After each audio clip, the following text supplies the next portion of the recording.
कि जो हमारा शरीर है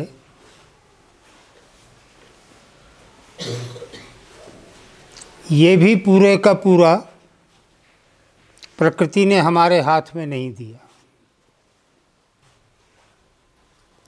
बाहर का हिस्सा दे दिया हाथ में, अंदर का नहीं दिया। हमारा जी चाहे हाथ उठाएं, ना चाहे ना उठाएं, हमारे वश में है। जी चाहे पैर उठाएं, ना चाहे ना उठाएं। जी चाहे सिर नीचे कर लें, जी चाहे सिर ऊपर कर लें, हमारे हाथ में है। लेकिन अंदर का हाथ में नहीं। लिवर हाथ में नहीं, किडनीज हाथ में नहीं, इंटेस्टाइन्स हाथ में नहीं, कुछ हाथ में नहीं। अचानक एक दिन पता चलता है लिवर में कैंसर हो गया। हाथ में होता तो कैसे होने देते?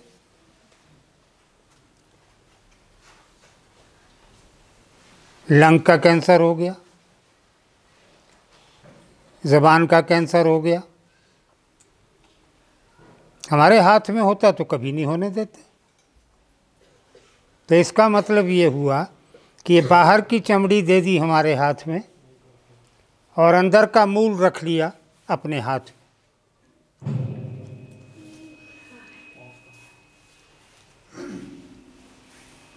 अब अंदर को भी संभालना है और बाहर को भी संभालना है। अंदर का वो भाग जो हमारे हाथ में नहीं है, जो हमारे वश में नहीं है, अब उसका तो एक ही साधारण सा उपाय है कि हम प्रकृति के अनुकूल रह लें, क्योंकि शरीर प्रकृति ने दिया है और प्रकृति के ही 5 तत्वों से बना है। तो उन 5 तत्वों के साथ इस शरीर का संबंध भी रहता है। हवा, पानी, मिट्टी, आकाश, शून्य, जो कुछ भी है उस सब के साथ इस शरीर का संबंध रहता है। मौसम बदलता है तो शरीर पर प्रभाव पड़ता है। सर्दी आई, तुम लोगों ने गर्म कपड़े पहन लिए, सर्दी चली जाएगी, गर्म कपड़े उतार दोगे, प्रभाव पड़ता है। क्योंकि बाहर के साथ ये 5 तत्व जुड़े हुए हैं, उन्हीं तत्वों में से ही निकल कर शरीर बना है।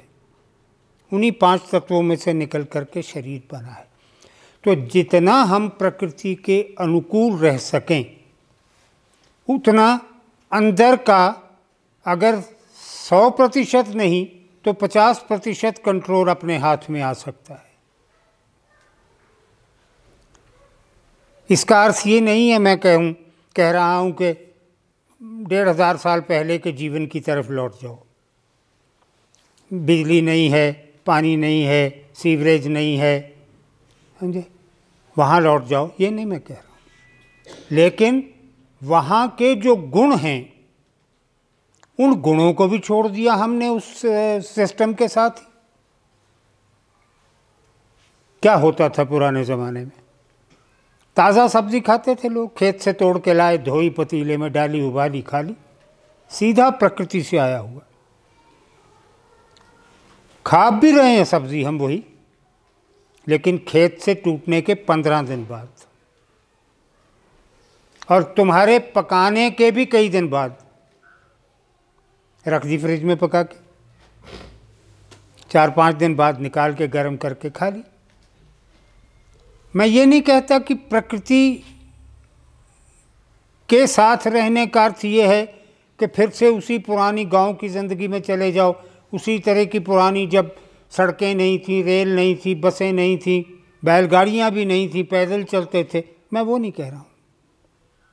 लेकिन अगर अपने भीतर पर नियंत्रण करना है, अगर अपने भीतर के शरीर को कंट्रोल करना है, तो इसका सरल उपाय प्रकृति के साथ इन सिंक होना है, प्रकृति के साथ तारतम्य जोड़ना है, प्रकृति के अनुकूल रहना है।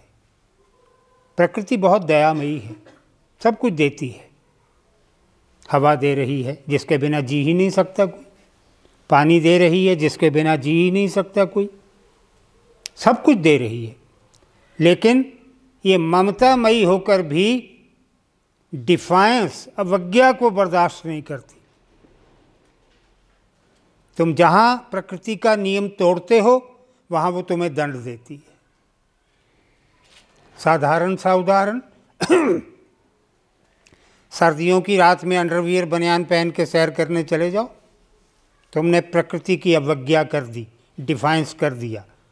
परिणाम क्या होगा? घर लौटने से पहले 104 डिग्री बुखार हो जाएगा। तुरंत दंड दे देती है प्रकृति। प्रकृति की अवहेलना नहीं करो। हमने आज की हमारी आधुनिक जीवन शैली जो है उसमें प्रकृति की अवज्ञा ही अवज्ञा कर रखी है। समय के साथ सब कुछ बदलता है, लेकिन अगर बेसिक वैल्यूज़ बदल जाएं तो बहुत गड़बड़ होती है।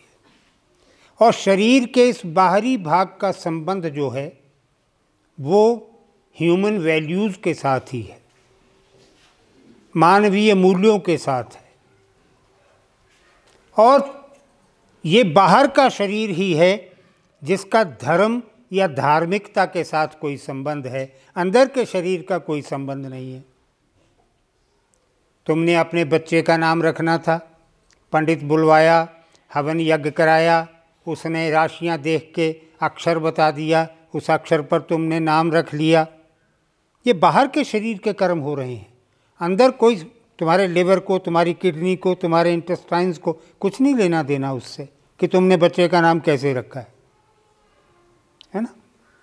मंत्र पंडित के मंत्र से रखा है कि गिरजे में ले जाके ईसाई के किसी पादरी के कहने पे रखा है कि किसी भाई के गुरु ग्रंथ साहब से वाक निकालने से रखा है या किसी मौलवी के कहने पे रखा, इसका कोई असर नहीं।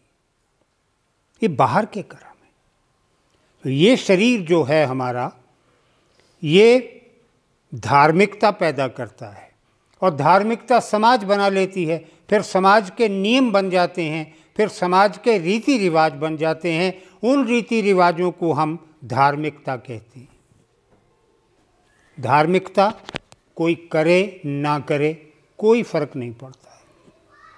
और धार्मिकता जो है वो अद्भुत शब्द है।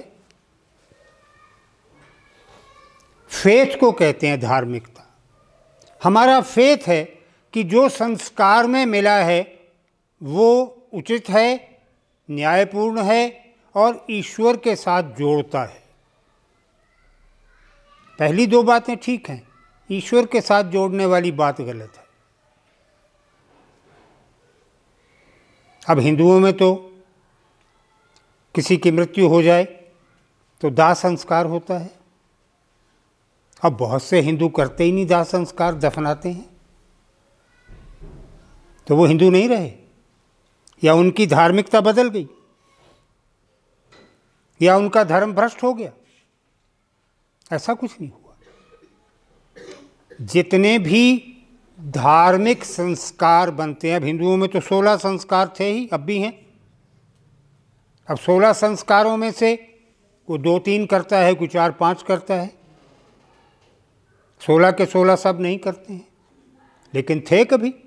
अब जो नहीं कर रहे हैं तो ऐसा तो नहीं कि उनका धर्म भ्रष्ट हो गया है, वो छोड़ दिए उन्होंने क्योंकि समझ में नहीं आ रहे थे। एक उदाहरण देता हूँ। भारतवर्ष में कभी स्त्री पुरुष सबके कान बींधे जाते थे। आदमी भी कान में सोना पहनता था, औरत भी कान में सोना पहनती थी, बींधे जाते थे कान। धीरे धीरे सोचने लगे लोग कि क्यों बींध रहे हैं भाई। इसके 2 कारण थे। पहला कारण ये था कि बैंकिंग सिस्टम नहीं था और घरों में सुरक्षा के कोई प्रबंध नहीं थे, तो सोना चांदी कहाँ रखें, कोई ले जाए उठा के। तो सबसे उत्तम यही है कि इसको शरीर पे धारण कर लो, कोई ले जाएगा तो मुझसे लड़के ही लेके जाएगा ना, देखा जाएगा। तो आदमी भी सोना कान में पहन लेता था, औरत भी सोना कान में पहन लेती थी। फिर यातायात के साधन नहीं थे। ये अतिथि शब्द कहाँ से बना? अतिथि का मतलब क्या है? Without date. मेहमान जो बिना बताए आ जाए उसको अतिथि कहते हैं, क्योंकि पता ही नहीं घर से चले हैं कब पहुंचेंगे। रास्ते में कोई नदी बाढ़ पे आई हो, 2 दिन रुकना पड़ जाए, बारिश हो जाए, आंधी चल पड़े, तो कहीं छुप छुपा के अपना समय निकाल देंगे। आंधी थम जाएगी तो चल देंगे। अब रास्ते में कहीं पैसे की ज़रूरत पड़ गई तो क्या करेंगे? इसको बेचा, पैसे आ गए हाथ में, फिर बनवा के पहन लेंगे। लेकिन ऋषियों ने जब ये संस्कार बनाया था, जिसको कर्ण भेद संस्कार कहा था, वो इसलिए नहीं बनाया था कि तुम कान में सोना पहन लो तो किसी भी बुरे वक्त में काम आ जाएगा और जब तक शरीर पे है इसकी सुरक्षा हो जाएगी। ऐसा ऋषियों ने नहीं सोचा था। लेकिन क्योंकि तुम्हें इसकी ज़रूरत थी, इसलिए तुमने, ऋषियों ने जो संस्कार दिया उसको भाग के पकड़ लिया और धारण करना शुरू कर लिया, क्योंकि तुम्हें सूट कर रहा था। ऋषियों ने क्यों किया था? कि कान की एक विशेष नस है जिसको अगर एक बार बीन दिया जाए, उसमें सुराख कर दिया जाए, तो फिर कभी अस्थमा नहीं होता। तो सारी दुनिया को, सारे लोगों को अस्थमा से बचाने के लिए, दमे के रोग से बचाने के लिए ऋषियों ने कर्णवेद शुरू कर दिया। अब ये हमें मालूम नहीं कि ऋषियों ने क्यों किया। दूसरा हमें मालूम है कि हम क्यों पहन रहे थे, सुरक्षा के लिए, बुरे वक्त के ज़रूरत के लिए। तो हमने कहा बैंकिंग सिस्टम हो गए, घरों में लॉकर हो गए, ताले निकल आए। पहले ताला ही नहीं होता था, अब ताले बन गए। अब क्या दिक्कत है, अब क्यों कान में पहना जाए? तो आदमियों ने छोड़ दिया। औरतें भी छोड़ देती अगर आभूषण पहनने का शौक़ ना होता। अब वो कान छिदवाती हैं प्रीएम्प्टिव टू अस्थमा के लिए नहीं, जेवर पहनने के लिए। तो हमारे जितने भी संस्कार हैं 16 के 16, इनके पीछे कोई ना कोई आयुर्वेद है। उस आयुर्वेद को हमने समझा नहीं, या हमारी समझ में नहीं आया, या समझाने वाले नहीं रहे, तो परिणाम ये हुआ हमने छोड़ना शुरू कर दिया। ये हमने छोड़ी है धार्मिकता, और धार्मिकता को हमने बदला भी है। हमारे यहाँ किसी का जन्मदिन होता था तो उसके हाथ से 1 मन 2 मन जितनी सामर्थ्य हो उतनी गेहूँ वेहूँ चने किसी को हाथ लगवा के बांट देते थे गरीबों में, और घर में कुछ मीठा बना लेते थे, हलवा बना लिया, खीर बना ली, तो जन्मदिन हो गया। अब केक काटने से जन्मदिन होने लगा। गलत नहीं ये, लेकिन हमारे वातावरण और हमारे ज्योग्राफी के हिसाब से इसकी ज़रूरत नहीं थी। केक तो यूरोप की वस्तु है, जहाँ साल में 9 महीने बर्फ़ पड़ती है। उस बर्फ़ में तुम क्या क्या करोगे? कहाँ से रोटी पकाओगे, कहाँ से खीर बनाओगे, कहाँ से हलवे बनाओगे? तो सीधा ही है, अपना आटा उठाया, ओवन में डाल दिया, वो बेक होकर निकल आया, खा लिया।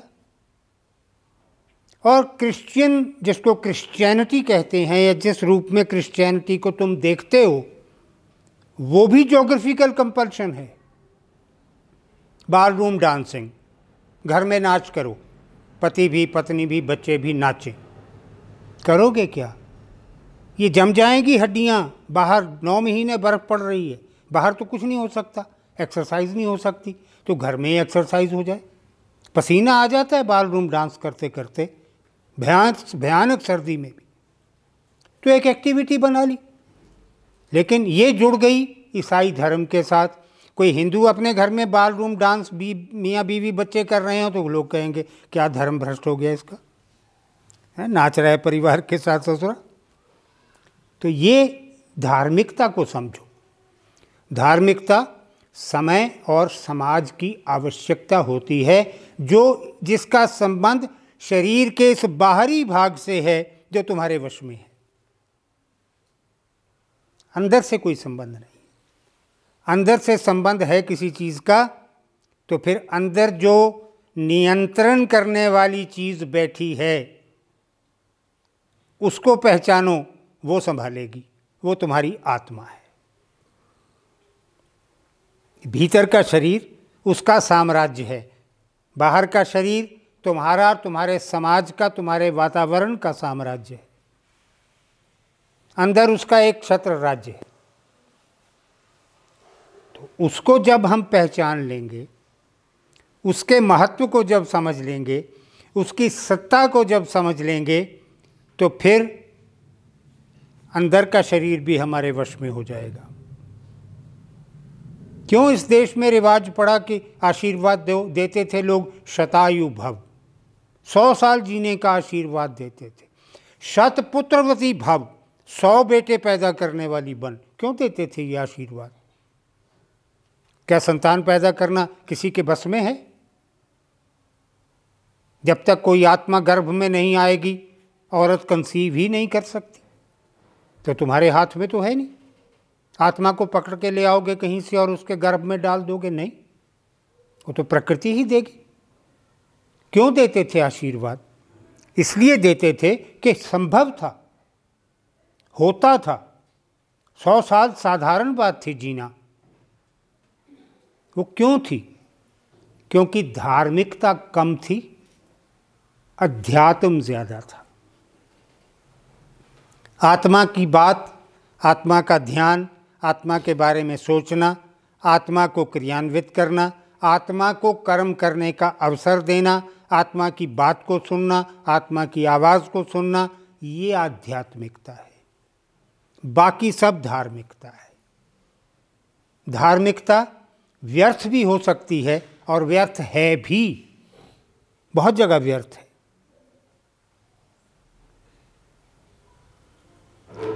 अब शादी ब्याह हम करते हैं बच्चों के, उसमें कितना कुछ व्यर्थ करते हैं। क्यों करते हैं? क्योंकि हमारी धार्मिकता कहती है करो। धार्मिकता का एक बहुत बड़ा भाग ये है, लोग क्या कहेंगे।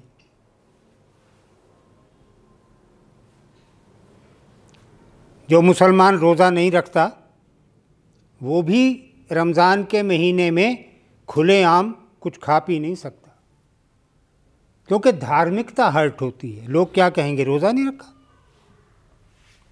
खा रहा है। तो लोग क्या कहेंगे कि ये कभी मंदिर ही नहीं आया, तो चल पड़ो भाई, समाज क्या कहेगा। लेकिन मैं पूछता हूं, अगर सारा समाज गलत कर रहा है तो तुम विरोध करोगे समाज का, टक्कर लोगे समाज से, लड़ाई लड़ोगे समाज से? नहीं, ये उचित नहीं है। लग जाओ उस भीड़ में, जो समाज कर रहा है तुम भी कर लो, लेकिन तुम में और समाज में एक अंतर स्पष्ट होना चाहिए कि तुम मजबूरी में कर रहे हो और वो मूर्खता में कर रहे हैं। बहुत बड़ा अंतर है मजबूरी और मूर्खता में। और इसी मूर्खता में हमने क्या किया, अपनी असली विद्या भुला दी। असली विद्या क्या है? ऋग्वेद का पहला मंत्र यहाँ से शुरू होता है, ओम अग्निम मिले पुरोहितम। मैं अग्नि और इला को अपना गाइड मानता हूँ। और यजुर्वेद तक आते आते अग्नि माइनस हो गई, नमस्ते इलामस्तु, मैं इला को नमस्कार करता हूँ। और इला को यजुर्वेद ने स्पष्ट कर दिया, न तस्य प्रतिमास्ति, उसका कोई रूप नहीं है, उसका कोई आकार नहीं है। ये ब्रह्म था हमारे समाज के सामने। हमने इस ब्रह्म को ऐसा तोड़ा, इतने टुकड़े किए कि सैकड़ों देवी देवता बना दिए। ये धार्मिकता है। और फिर देवी देवताओं के साथ जो जुड़े उनको भी प्रणाम करने लगे। कृष्ण को प्रणाम, कुरुक्षेत्र को प्रणाम, कृष्ण के परिजनों पुरजनों को प्रणाम, कृष्ण के सरोवरों को प्रणाम, ब्रह्म सरोवर को प्रणाम, सन्निहित सरोवर को प्रणाम। सही है, सारा दिन प्रणाम ही करते रहो और तो कोई काम तुम्हें है नहीं, लेकिन तुमने सबको ब्रह्म मान लिया। राम को कहते हैं विष्णु का अवतार था, फिर लक्ष्मण को प्रणाम, भरत को प्रणाम, शत्रुघ्न को प्रणाम, सीता को प्रणाम, उर्मिला को प्रणाम, कौशल्या को, कैकेयी को, सुमित्रा को, सबको प्रणाम। सबको देवता बना दिया। फिर दुर्गा के 9 रूप बना ही लिए और उन 9 रूपों के अलावा स्थान स्थान की अपनी दुर्गा भी बना दी। हिमाचल में तो जगह जगह दुर्गा मिलेगी, उत्तराखंड में मिलेगी। हम ये नहीं समझ पाए कि आदमी प्रकृति में जिस चीज़ से डरता था उसकी पूजा करने लग जाता था। आग से डरा, अग्नि देवता, हवा से डरा, आंधी से डरा, वायु देवता, पानी से डरा, वरुण देवता। जिससे डरता था उसकी पूजा करता था, प्रार्थना करता था कि शांत रहना भाई। इसमें अध्यात्म कहीं नहीं था, क्योंकि ये शरीर की बात थी। अगर जंगल में आग लग गई और हमारे घर तक पहुंच रही है तो हानि किसको होगी? मेरे शरीर को, या मेरे धन को, या मेरे मकान को? मेरी आत्मा को तो नहीं होगी ना। लेकिन आत्मा की तो हम सोचते ही नहीं हैं। तो दुर्भाग्यवश इस देश में धार्मिकता आज इतनी बढ़ी हुई है कि किसी धर्म का भी आदमी हो, वो अपने धर्म के प्रदर्शन में लगा है और हठपूर्वक लगा हुआ है, और उसका धर्म ज़रा सी बात पे खतरे में पड़ जाता है। सिखिज़म खतरे में, हिंदुइज़म खतरे में, इस्लाम खतरे में तुरंत पड़ जाता है। अगर हिंदू धर्म को कोई खतरा है तो कौन से हिंदू धर्म को है? क्या कोई खतरा मेरी आत्मा का मेरे ब्रह्म के साथ जो संबंध है उसमें इंटरफियर कर सकता है? हाँ, मेरी धार्मिकता के साथ कर सकता है कि मुझे यज्ञ ना करने दे, हवन ना करने दे, मंदिर ना जाने दे, व्रत ना रखने दे, इतना कर सकता है। या मुसलमान को नमाज ना पढ़ने दे, मस्जिद में ना जाने दे, ये तो कर सकता है। लेकिन आत्मा का जो परमात्मा के साथ संबंध है उसका मस्जिद से, मंदिर से, गिरजे से क्या लेना देना है? वो तो तुम्हारे अंदर की बात है। और जब तुमने अपनी आत्मा को जानने का संकल्प बना लिया तो तुम्हारा अध्यात्म शुरू हो गया। पहले तो यही जानना है ये चीज़ क्या है। कोई दुनिया का धर्म ये नहीं कहता कि सांस रुकने से मृत्यु हो गई या दिल का धड़कना बंद हो गया तो मृत्यु हो गई, कार्डियक अरेस्ट जिसको कहते हैं। कोई नहीं कहता। सारी दुनिया के धर्म एक ही बात कहते हैं कि शरीर से आत्मा निकल गई तो मृत्यु हो गई। आत्मा को सोल कहो, रूह कहो, कुछ कहो, ये निकलेगी तो मृत्यु होगी। और जब तक ये अंदर है तब तक सांस भी नहीं रुकेगी, दिल का धड़कना भी बंद नहीं होगा।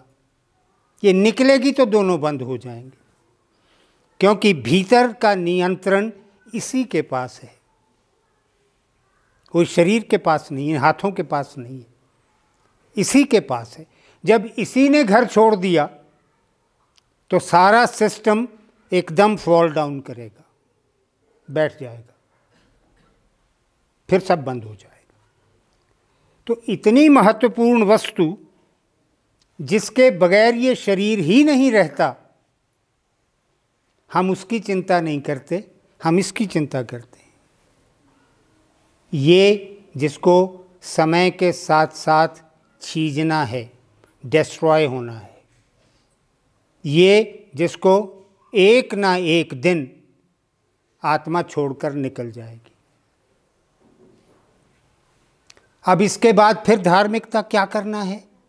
फिर ये कर्म वो कर्म, हरिद्वार जाओ, इधर जाओ, आनंदपुर जाओ, वो करो, सब वो भी धार्मिकता है,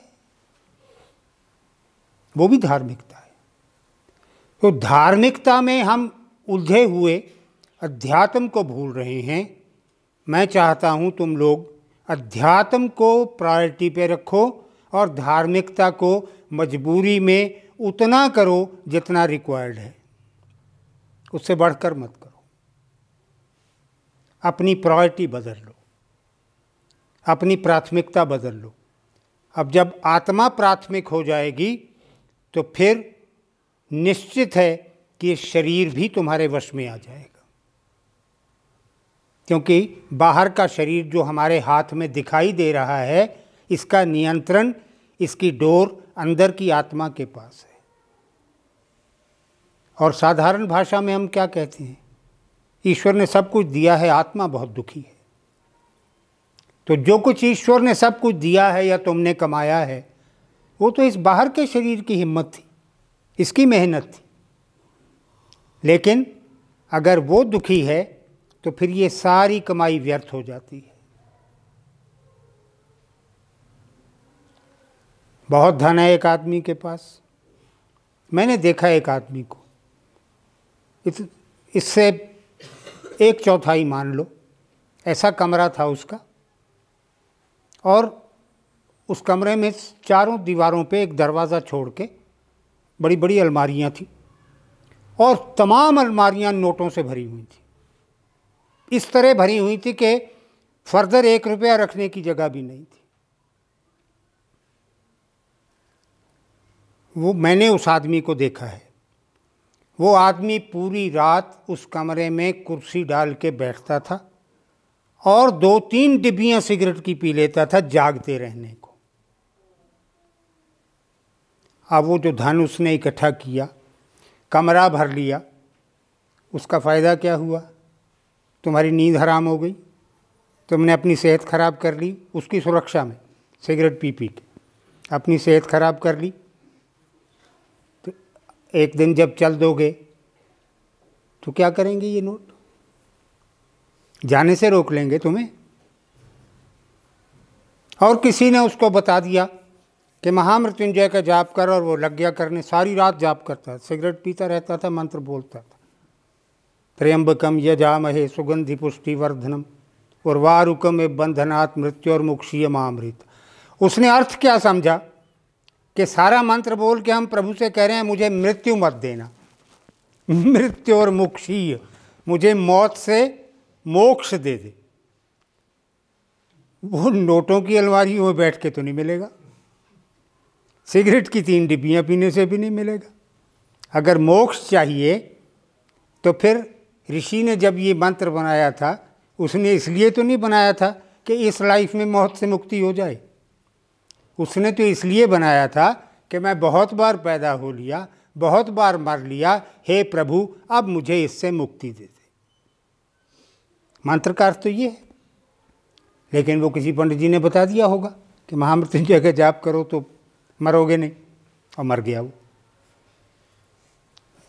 तो अपनी प्राथमिकता सोचो, आत्मा को, अध्यात्म को अपनी पहली प्राथमिकता बनाओ। That should be your first priority. उसके बाद इस शरीर का धार्मिकता के साथ उतना रिश्ता रखो जितना जस्टफुली रिक्वायर्ड है, न्याय संगत हो, न्याय संगत हो। ठीक है? तो आत्मा प्रसन्न कहाँ रहेगी? जहाँ उसको ब्रह्म ऊर्जा मिलेगी, कॉस्मिक एनर्जी मिलेगी। वो कॉस्मिक एनर्जी सिर्फ मेडिटेशन से पैदा की जा सकती है, केवल ध्यान से ब्रह्म ऊर्जा पैदा की जा सकती है। अगर वो दे दो तो आत्मा प्रसन्न है। इस शरीर को बहुत कुछ चाहिए, रोटी, कपड़ा, पानी, सब कुछ चाहिए, उसको केवल कॉस्मिक एनर्जी चाहिए। वो कॉस्मिक एनर्जी मेडिटेशन दे सकती है।